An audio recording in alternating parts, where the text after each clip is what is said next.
I wish good things to you who's watching this. I am Alexey, and this is round 4 of the Carcassonne Champions League 2026, where 60 of the world's strongest players will be competing for the ultimate prize over the course of 10 weeks.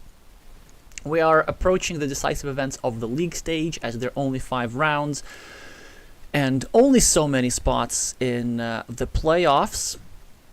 So whilst all players will be present for 5 rounds, some of them will be mathematically eliminated, but not practically eliminated, and this might be the case today. So the 2 players that we will be showcasing are Taiwan's Chen with the screen name HotlyHotly, and Greece's Georgios Kyriazides with the screen name Ashetos. So HotlyHotly is doing very well for themselves. Of course, there's generally a strong Taiwanese Master. Their peak achievement is 2nd place at the World Championship in person in 2022. And they've actually won all their decisive matches so far against a Peruvian Master with the screen name Horse, against Santiago Iñiguez of Argentina, and against Lauri Leppänen of Finland. They are likely to qualify anyway. There are some scenarios how they couldn't, but if they win against Greece's Georgios today, then they will absolutely guarantee themselves qualification. For Ashetos, it is a little bit more difficult. Now, of course, rising expert, former captain of a Greek national team in international online tournaments, generally in very good shape right now, finished top 8 at the 2025 World Carcassonne Championship in person in Germany. And they even started great by defeating a Ukrainian master with a peak rating of over 800, defeating Maxim Baziliuk with no chances, but then they suffered a loss against Ervin Gal of Romania and David Faraci of the United Kingdom, so they're currently now 1-3, and they absolutely would need to win today against Minwei to preserve the chances to qualify for the playoffs. And if they do, then they have, I'm going to say, a pretty good chance to qualify, because they will be the favorite against Georgi Babot from Catalonia, Georgi, who has the screen in Borborici. This is their encounter in Route 5. So here are the players' stats briefly before we start. Minwei has a ridiculous number of games of all kinds, 44,000 games, played 11,000 of them Carcassonne, currently rated in the mid-600, peak rating, of course, in the 700s, as all masters have. For Ashetos, a bit fewer Carcassonne games, but also solid 6,000, so definitely a wealth of experience.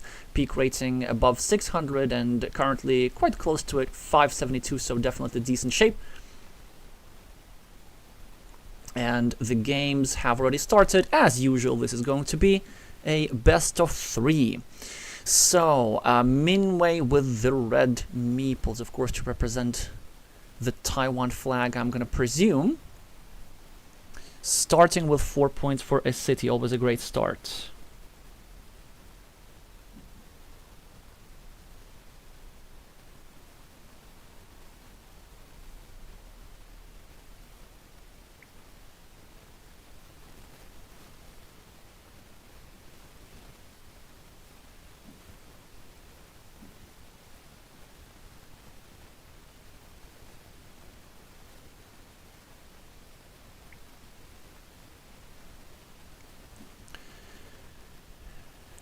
A road meepled by Ashetos. HotlyHotly meeples a road of their own, limiting the road of the player with the green meeples. Yeah, there was actually a case to be made to turn this crossroads the other way, but in this opening there are several variants possible. Ashetos now gets his first city tile, starts to build on the right. A bit of an awkward city tile for Hotly, builds a city on the left, although I would have preferred a slightly different orientation, but a slightly different positioning over here, but this also makes a lot of sense. Now prepares to get a 6-pointer. Ashetos continues the road and also creates a sensitive square, which is not nothing. Now obviously red is not going to go here and obstruct his own city and road. Wonderful move here from green. Kind of taking 3 points and also indirectly adding points to his city. Hotly with a new monastery, the first monastery of the game. Supporting the road, controlling the city, and now getting a second monastery, which is absolutely huge. Yeah, this is just an amazing, amazing tile. So first of all, 6 points. Second, the road end. Now this road is complete, almost. And now this here sensitive square is resolved. So great decision here from the Greek player to try and counter by getting the first farmer. Won't help with the scoreboard lead all that much. Building up the city on the right. Hotly. Now trying to invade the city, which actually could be a tad premature, but we'll see. Yeah, both players are playing quite rapidly, which is interesting.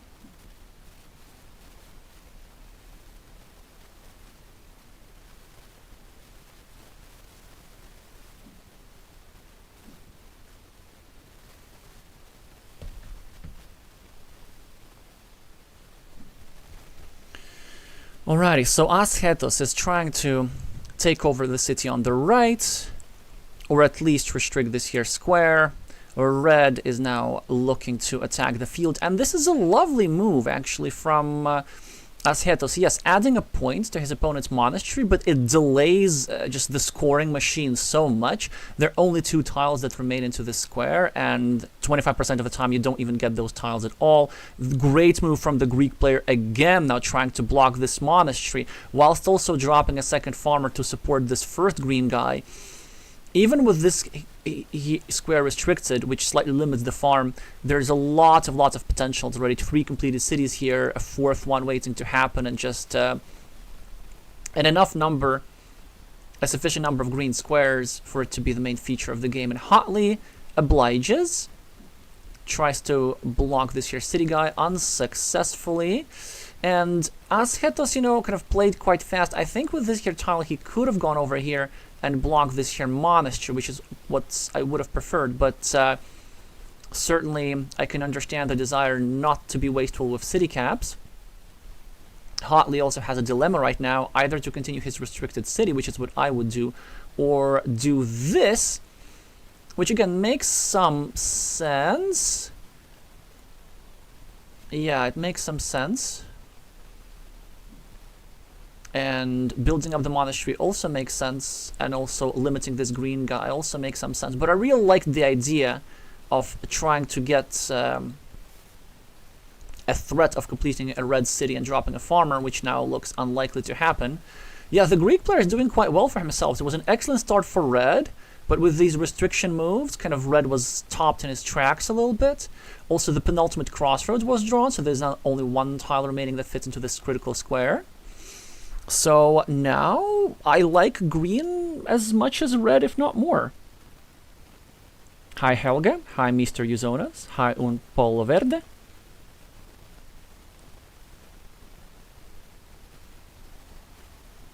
Helge saying green missed a chance to restrict red to the right dagger. Not sure exactly when that was.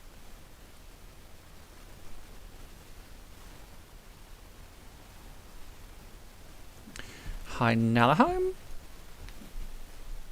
Oh, and this is a fantastic tile for the player with the red meeples. Of course, red was likely to draw that crossroads, but red drew it very, very early and now almost equalized on the scoreboard, and now was ready to complete a monastery. And it's a decent move, actually, from the Greek player. Look at this, very good move, because his city was in danger. And this is a way to sort of continue it indirectly. Hotly now is starting a new monastery, which is slightly vulnerable over here, but this, I guess, is not such a big deal. Just building up his monasteries. Ashetos will complete a city for 12 points. Very nice pattern recognition here from the Greek player. Ends up utilizing 4 points from the shielded tile, which was earlier dropped there from Hotly as a restriction. But now a great tile for the Taiwanese player as well. And of course it's going over here. The only question is whether it's with the meeple or without. And I'm also even tempted to place it with the meeple, because if you're not going to be fighting for the field, which appears to be his shtick. Oh, this is Ashetos, sorry, never mind, yeah. So of course, green probably is not going anywhere. Red would have gone here with his last meeple, because it's just so good. For green, I don't like helping red's monastery too much. I don't like also pre-building a road into this red city, which only red can claim. There are 2 tiles that fit into over here. Of course, 2 shielded horses, which look like this. What else can we do? From Ashetos' perspective, I mean, we can just, like, score things.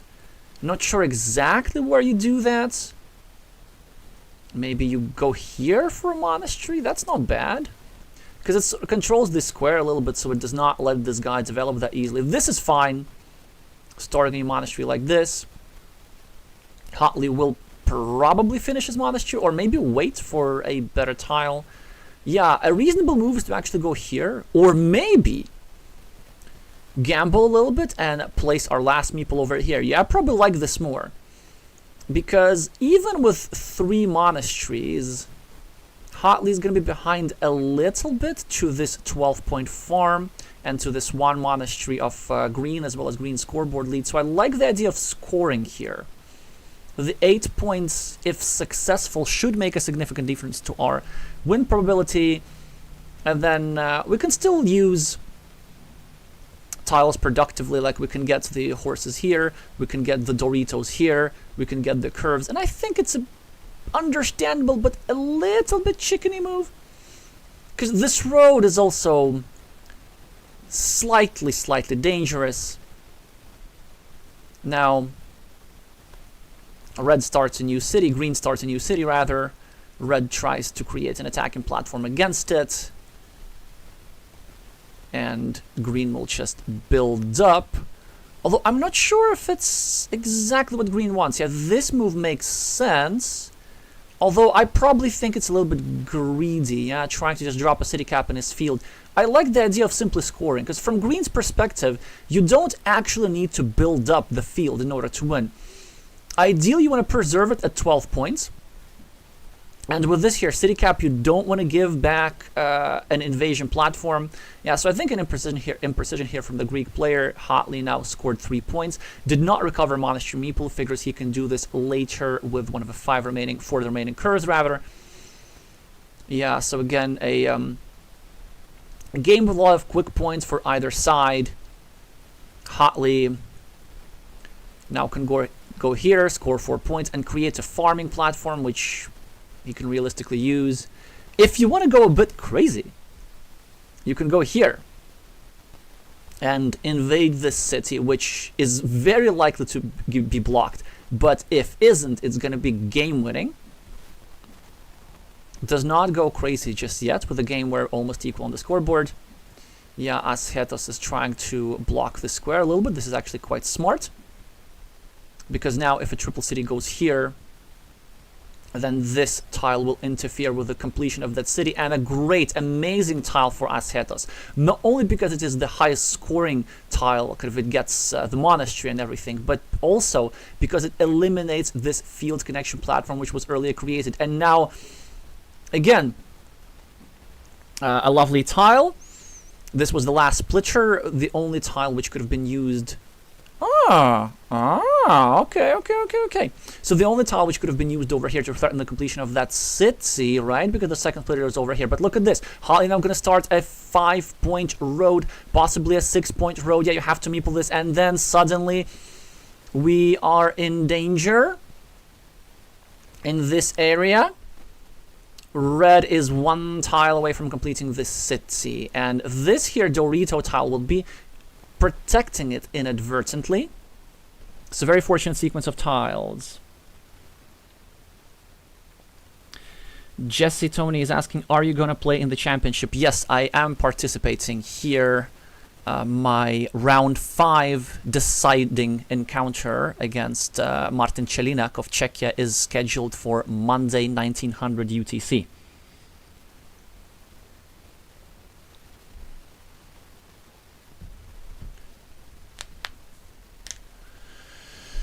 Okay, Hotly again. Deciding things. Option 1, we finish this road. Which does not make much sense, because we can simply finish this road. But I guess the question is it worth me playing a 1-point city just for the chance to invade over here and have a game-winning move? We could get blocked here, but then again, we sort of have enough meeple to finish the game anyway.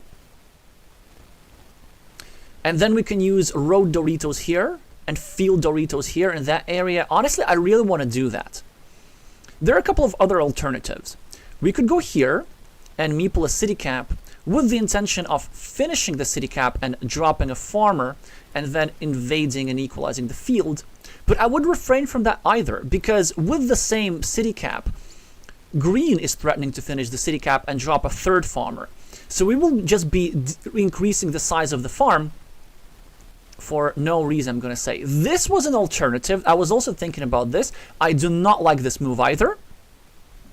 Simply because, again, like, you see that your opponent is going to finish a city and drop a farmer, right? So this invasion, however flashy, does not really do much to preserve the field majority. But this is nice. Oh, I missed this. This is very nice. Of course, the idea to drop another farmer for 6 points and then invade over here as well. Okay, I can see that. The fields are currently equal now. Green is threatening to invade over here, but this is a complete block, I believe. Because there are no monasteries, and are there vanilla city caps? There is one vanilla city cap, so one tile that fits into this square. But one tile is significantly fewer than the 4 or 5 tiles that were fitting there before. This move is nice. It blocks this road. And it's also threatens some nasty things here, like invasions or partial blocks. So from Hotly's perspective, the standard move is, of course, to go here and cover up. But then the issue with that move is that there are a lot of Dorito tiles remaining. There are 4 triangle tiles like this, right? And now if you go over here, you do add the 5 immediate points and you cover yourself up. But then you're hoping for a city cap, and there are not that many city caps remaining. There's actually only this guy that I can think of, the vanilla. No splitters of any kind. No daggers of the right kind that we need. But you know what? From Hotly's perspective, in our position, I think this would make perfect sense, because look at this. We are hoping for the vanilla city cap anyway. Like, we won't have time to block this square in the vast majority of scenarios. So we sort of need our opponent. Okay. I was gonna say, we sort of need to get the city cap tile ourselves, and then we can just bank on the city cap tile. But Hotly thinks that they can take the situation under their control, and they end up sacrificing that idea. They want to go here for the blocking route. This allows Asketos to go over here and block the square. 1, 2, 3, 4, 5, 6, 7. Well, actually, technically, one tile still available here. So you know what? Minwei can just gamble for the big city and go over here and try to get another Dorito and a triple city to complete it. Now that will be something. An alternative is to finish the idea that we started. We go over here, we block the square permanently, we do exactly this, and maybe we drop a farmer as well. Yeah, exactly. This works quite well. Asketos, of course, finishes the city, drops a farmer. Hotly gets the triple city tile. And Asketos, I think, with a bit of a mistake. Oh, come on. With 9 minutes on the clock? Really? That's a great idea to start the new city, but come on, man. Like, you have to go here, because you can start a city whilst also creating the blocking platform against this square, and come on. Well, surely, this was an easy move to notice, right? I'm not sure exactly what the last tile is gonna be. Well, it is a Dorito anyway. So, but you know what? Red had this opportunity to go over here and to invade the field. And we could have blocked that invasion. So, I don't know, man. Like, green played very, very well until this move, and it's just quite unpleasant to see that sort of players can get a bit sloppy towards the very end. Now, the Greek player will prevail here, I believe, just because of the scoreboard. Or maybe I can be wrong. Maybe I'm wrong. It's going to be very, very close. Yeah, so 5 minutes, 5-point victory is indeed the result. Just spending over 5 minutes. And yeah, Hotly came very close with this big ruin, and I was going to say there was even a chance to complete it. So maybe Hotly even could have gone over here with this tile and tried to gun for one of the Doritos, which would have resulted in the completion of the city. But then again, Hotly already went for this route, trying to block this square. So yeah, it's a very interesting game, a very interesting idea as well for this double invasion through the curve, resulting in some complications. But overall, really like textbook performance from Asketos. Hotly was the one who took control of the scoring early on with the monasteries, but this led to a temporary meeple minority, allowing green to take strategic farming spots and then sort of take that control. Red eventually equalizing the farm, but at other positional expenses. Alrighty, so Minway 0, Georgios 1, and Georgios absolutely needs to win the second game to have the chance to qualify. He can totally do that. Alright, rating of 564, and look at this. Asketos is going to be the starting play with the green meatballs. And Hotly goes for a super high variance position, which I absolutely don't like. I think it's a strategic mistake. So there are equal roads, equal cities over here. The reason why I don't like farmers like this early on is because Hotly is in second position. And so when you're in second position, you're kind of getting lower probabilities for every critical situation throughout the game compared to your opponent. And then in the end game, your opponent is going to have advantage. And if you start a big field like this, then the end game moves are more likely to mature. And so green is just going to have better probability throughout. Now, this move from green, I think, is a tad too aggressive to my taste. I mean, starting to try a huge, huge city. But then, you know what? Maybe it's not bad, because there's still plenty of tile that fit into the square. If green successfully gets the tile over here and the tile over here, and Hotly now got the tile over here, which is quite interesting. Green now is a bit afraid of a block, so green chooses to use this tile to munch on this red meeple, which I also like, because there's this clunky construction here which limits all these field squares. And since red has already invested on the farm, we kind of want to drag more meeples into mini battles and stuff like this, just so that there are fewer green squares, fewer meeples available to play, so that the position closed down, so that Asketos can have the meeple majority once he gets the road back and then try to just outscore his opponent. So an important curve here for Hotly, starting a 4-point road and most importantly getting a green square over here. This is actually a very interesting move from Asketos. Starting a new city, and then sort of saving this square. There are still 3 tiles that left over here, and then with a couple of Doritos, he will be looking to go over here and just overrun this big ruin. He figures that, you know what, didn't draw any Doritos, you might as well just go here, get a meeple back. Probably this field is now getting big enough to start maturing. Oh, but look at this. Red finishes the road and now exposes this square. Again, some chances for Asketos. How about we go over here? And yes, he chooses to bet it on a big city fight. Now needs triple cities over here and triple cities over here. But there's still 6 triple cities remaining. So a very, very good chance to draw both of them.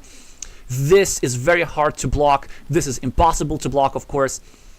Asketos just keeps scoring. This move, however, I'm not a fan of because it's... Actually, never mind. I think it's pretty good. It has a downside.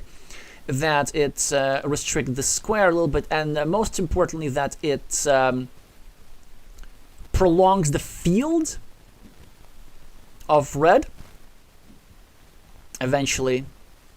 So this is something I'm not a huge fan of, but you know, it's like, it's whatever. I think this field will be prolonged regardless, but here's what I'm thinking, like a city cap goes here, and then this farmer goes over here and potentially takes 3 more cities from this area into his possession. But then also it's possible to place a extender here, and then a city cap, and still keep the field at 9 points, at a manageable 9 points. But then again, 9 points is enough that the Greek player might have to attack the field anyway. Just keep scoring quick points and quick points and quick points. Great tile for HotlyHotly. Now finally a chance to break the city a little bit. I think a move like this is probably in order. I'm not sure about the orientation. This move I just cannot possibly understand. For Ashetos, there's a very easy cover-up, and the Greek expert finds this lovely idea. HotlyHotly now building the monastery up to 7 points. These 2 roads are equalized. The farm is growing. This square is mildly sensitive. Ashetos gets a meeple back and is now ahead on the scoreboard.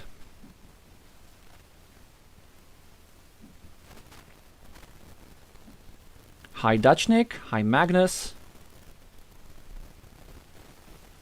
Thank you all in the chat who can explain terminology.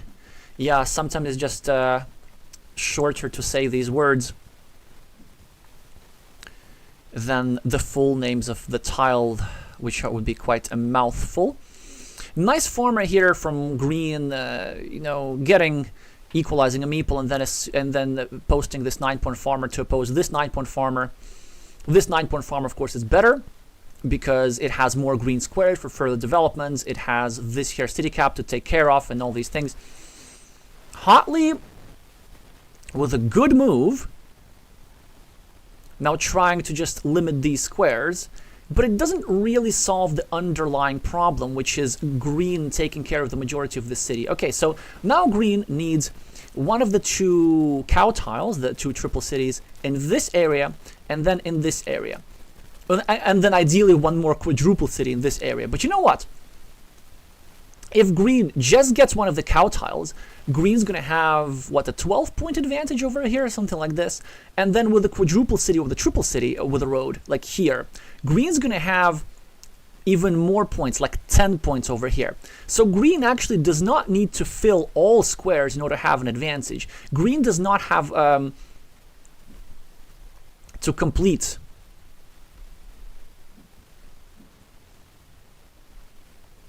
the city in order to win. This move by red is interesting and something which actually I don't think is a good idea. So red doubles down on the farm. Red doubles down on the farm. So same number of points, but just 2 meeples are now connected, right? And the idea, I presume, is to anticipate something like a city cap that would go over here, which would result in these 2 red guys eating up this green guy. But then again, it is possible to just build barricades around, and green can preserve this little guy for himself. Also, with 12 points ahead, and with this monastery potentially trapped, I think that green can withstand red taking a big field as long as green manages to draw at least 1 of his critical tiles. Actually, I think green really needs this one, because as it stands, red has the majority on this area with 2 against 1, so this is 6 points. And then green only has 3 points for these 2 meeples, and 1 point extra for this guy. So it's actually here, despite red having fewer meeples than green, red has like 2 more points than green. And a fantastic tile for Ashetos, just what he needed. Now, even if he does not fill any of these squares, this guy's gonna give just enough of an advantage. HotlyHotly scoring 4 points, Ashetos getting also 4 points for himself. This square is in danger of getting blocked. Minway is going to need to take care of this square. One tile goes only over here. Ashetos keeps scoring. Every point matters in a position like this. HotlyHotly. What do they do? I want to gamble a little bit. You know what I want to do? I want to go here. With the idea that we block the square, we restrict the square, which makes this square out in the open. It still allows us to get some city caps, and it also sets up some nastier scoring options, but to each their own. Triple city for HotlyHotly. Just scoring 2 quick points.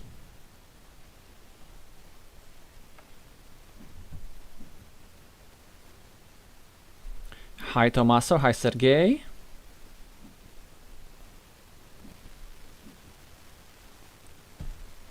And look at this, Ashetos gets the one tile that would have fit into this square, so this monastery has been permanently trapped.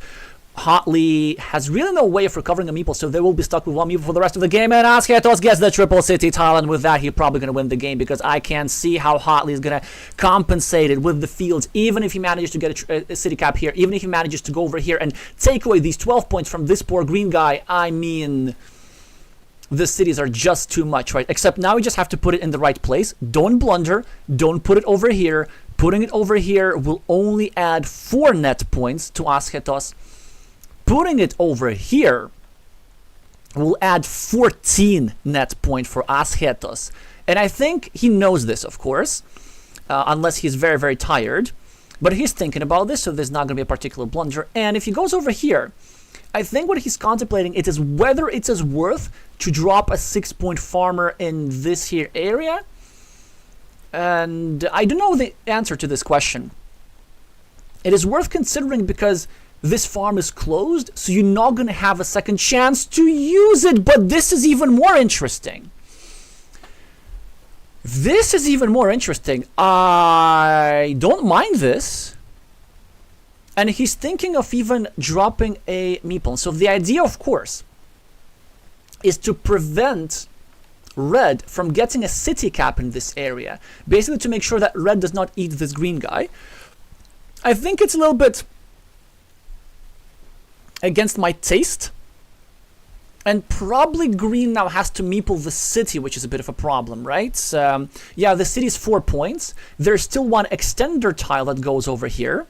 And if green does not meeple this here city, then red could then use the extender and then the triple city and expand his city by a lot. I don't like this. I think simpler is best. Like if we just go here, if our opponent takes over this, it's whatever. It's whatever. It does not matter to preserve this here farmer. But again, I can understand. It's because, you know what, if red goes here and takes over this farmer, this would be, first of all, red taking away 12 points from green, and then red adding 12 points to himself. So that would be a 24-point swing.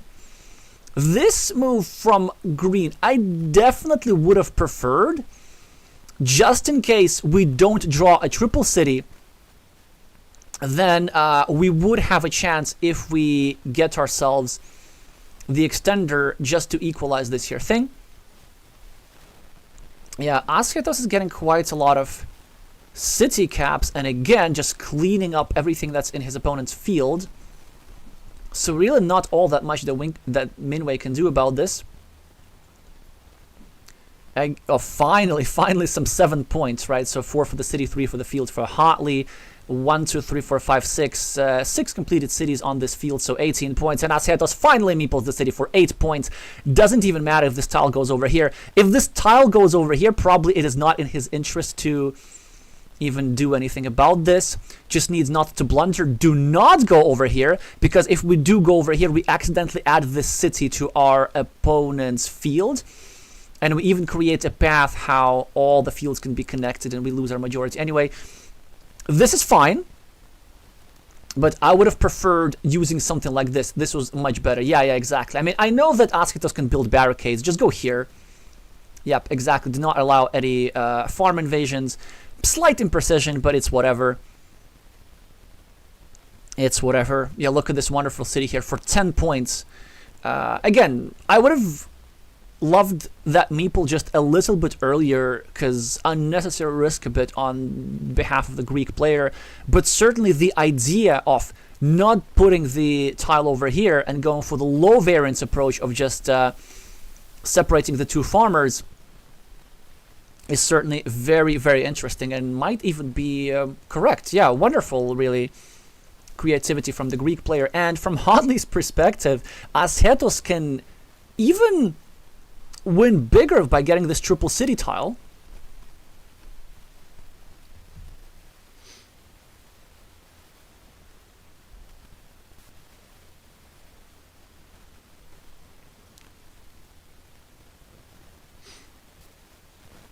Helge is commenting on dagger tiles, saying rightist and leftist to distinguish them. Well, the original terminology is the credit goes to the Spanish streamer Juliano Apostata, but instead of right-hand dagger and left-hand dagger, he used a bit stronger terms, which maybe are not best for YouTube, and not just for YouTube, just for my taste in general. I prefer to keep things a little bit less charged. Those of you who watch a lot of Carcassonne content will know what these terms are. And look at this, Ashetos gets the extender, which I'm sure he has no intention of placing in that key square because it's just not going to give him extra points, right? If he goes here, he's going to equalize the 6-point half of the city which belongs to red and the 9-point city which belongs to green. So why make a move which gives us -3 points? Probably just drop it somewhere. Maybe just go here to try and prevent your opponent from scoring with a city cap, but I don't even know if the city cap exists. I don't think it does, actually. Yep. All city plus field tiles already.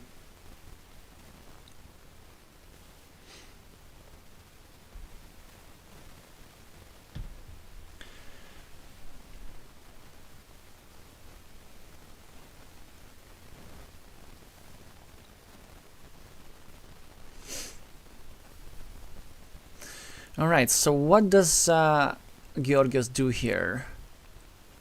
As long as he doesn't lose on time, it doesn't matter. Definitely credit goes to him for trying to be precise in the end game.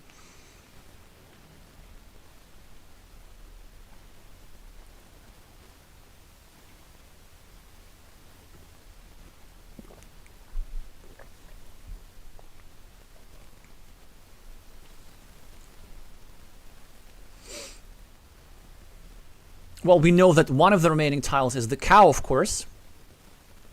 The triple city, and Ashetos is gonna get it. This was also a very precise move from the Greek player because he figured that if he does not get the cow, he's gonna get this. And he's setting up a 4-point city for himself, kind of the most that he can score. But he does not meeple it yet because when he gets the cow, he's gonna go over here and drop a farmer here for 6 points as well. So he needs to keep the meeple in case he gets these extra points. Something appears to be off with HotlyHotly. Let's just kind of double check if everything is okay. Yeah, they've placed their move at the top, adding 1 extra point, and Ashetos is getting the cow tile, and he's going to go over here and do a lot of damage. Pleasantries in the chat. Already Ashetos saying GGS, you got quite unlucky on this one. On one hand, yes, in the sense that Ashetos did draw quite a lot of city caps, but not by much. Because you know what? HotlyHotly drew enough city caps, but then he was mostly dropping it in his field because he didn't have meeples, and Ashetos was just picking them up one by one. But it's a very common dynamic. Like when you drop city caps in your field, then your opponent is always a bit more likely to pick them up. Yeah, of course, a huge difference, which might look like the run out of tiles was unwinnable for HotlyHotly, but I actually do not believe that. And honestly, I think it all comes down to this strategic choice of starting a farm over here, which just does not work often enough if you're the second player. If you're the first player, by all means do it. As the second player is just not great, I would have simply started a city over here at the bottom, just try to keep things low variance, and then went from there. Because, you know, Hotly did get some good tiles, like some monasteries and stuff, a moderate number of city caps and so on. So credit definitely goes to green for recognizing this field configuration and figuring that it can be quite restricted and countered by a big city fight. It's quite a useful strategy, and if you get the tiles for it, it really takes out a lot of space from the field. The field was eventually developed, but it took 2 meeples to do that. Yeah, so whilst there were some small tactical things where I didn't agree, like for example, as green I would have placed this meeple on the city much earlier just to not give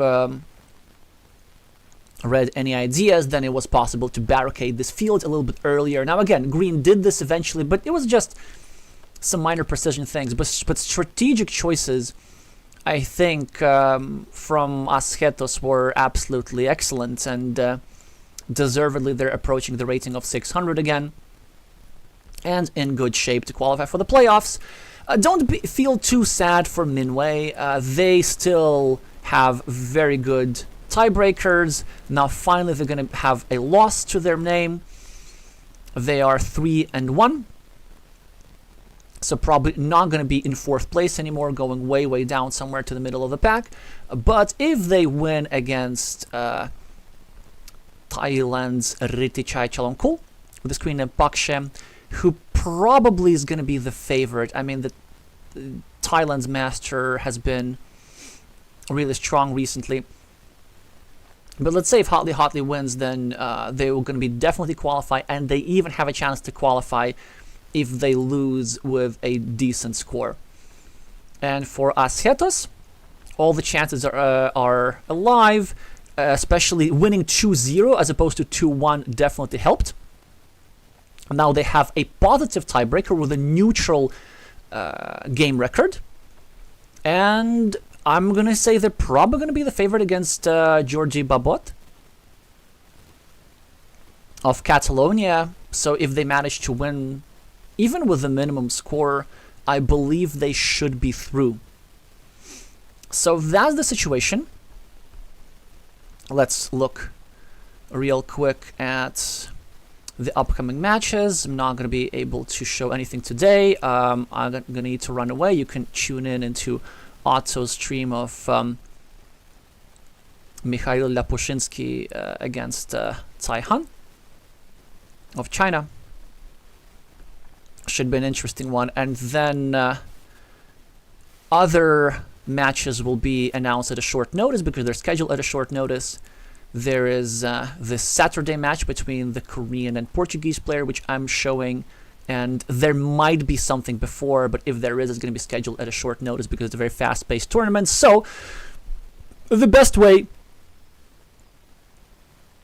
to keep track of this is to subscribe to this channel and click the bell notification icon. If you like this stream, make sure to meeple the like button for the algorithm. It makes more of a difference than you might think. Before wrapping up, I just want to look at your comments with your analysis. Helge saying, Hotly could have gone for a more closed position by blocking the green road into the city rather than his loop road early in the game. Let's just have a look at this. I think it could be quite instructive. So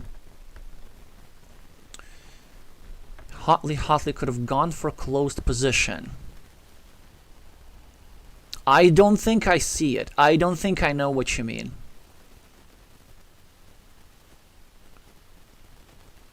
Because if... Was there anything early in the game? Because I think like after this move, well, you don't want a closed position anymore. Was there anything before that he could have done? With this tile, did he not try and limit Ashetos' city? I think I want to look at the initial sequence of moves. I think I want to do this. How do we do this? I mean, we have time, because obviously broadcast was much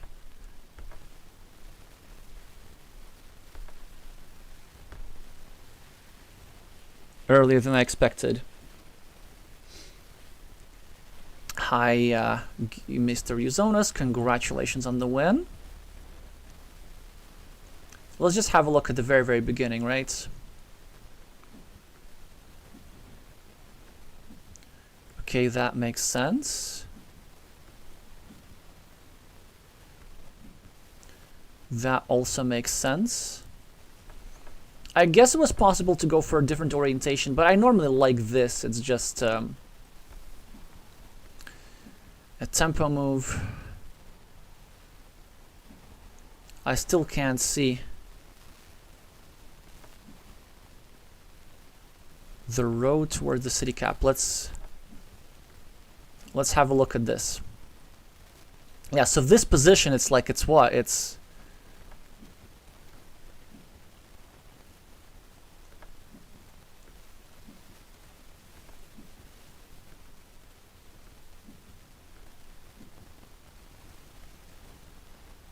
I can't see it. I really can't see it. Like, what are you guys talking about? And also, like, HotlyHotly has, like, after dropping this farmer, like, he has no business making the position closed.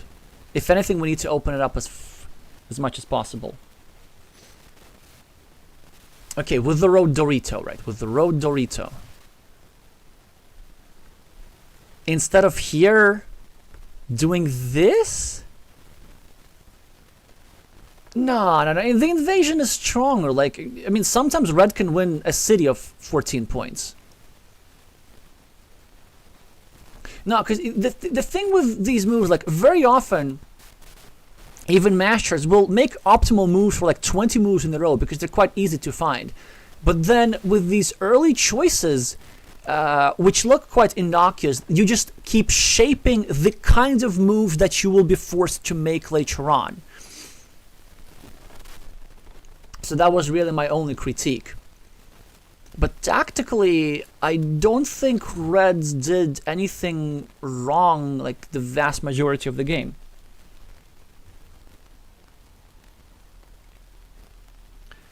After the divider. Oh, okay, after. Yeah, I get this. Yeah, the field would have been big anyway, but then, like, it just does not do this. I mean, I get the idea of trying to get a crossroads, but it just does not happen often enough. But yeah. Well, and then the rest, of course, you saw. This is a good move, like trying to limit this a little bit. Although I might have just gone straight for the scoring, but no, it's good. Also, doing this is just not worth it. Alrighty, that should be enough. So we've seen the standings, we've seen the matches that are going to happen. By the way, I've scheduled my own match against Martin Celinak on Monday, which is going to be basically important for who qualifies to the playoffs. It has come down to this.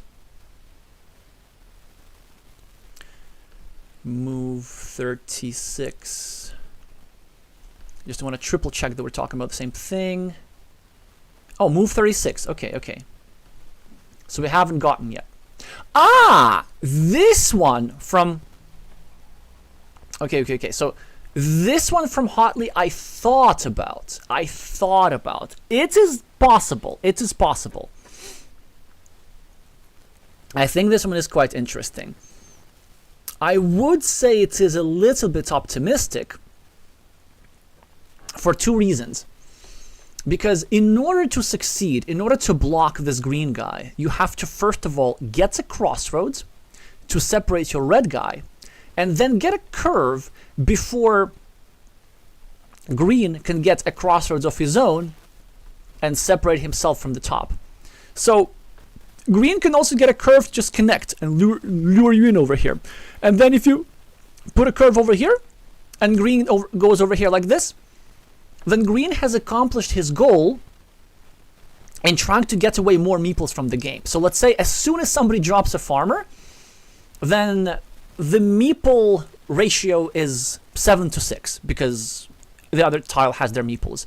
And then if we keep taking away pairs of meeples, the ratio becomes 6-5, 5-4, 4-3. And from the side which has more meeples, you want to get to the ratio of 1-0, where you have one meeple and your opponent doesn't, as soon as possible, or you want to get as close to that as it gets. So something like this. So I thought about this idea too, but just scoring and getting green squares makes a lot of sense. And then from there, I think green showed some exemplary city play, how you play against early farmers. Alrighty, that should be enough for this one. In a couple of days, there will be more. Thank you all so much for watching, and I'ma see you soon.